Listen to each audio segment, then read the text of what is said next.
In this video, you will learn how to properly use the Quik tip marker in your touch-up kit. Your touch-up kit will come with detailed instructions on how to use the products included in it. In addition to watching this video, please carefully read the instructions as well.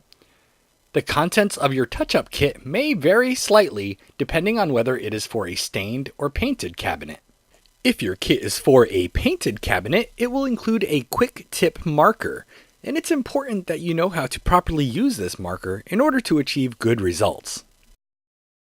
First, you need to shake this pen vigorously to build up pressure inside it. Then, use the reverse side of the cap to burp the pen.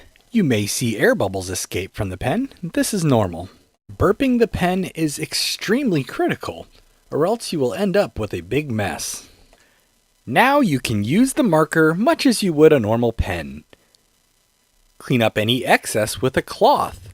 Be sure to do so in a timely manner because once this product dries, it will be very difficult to remove.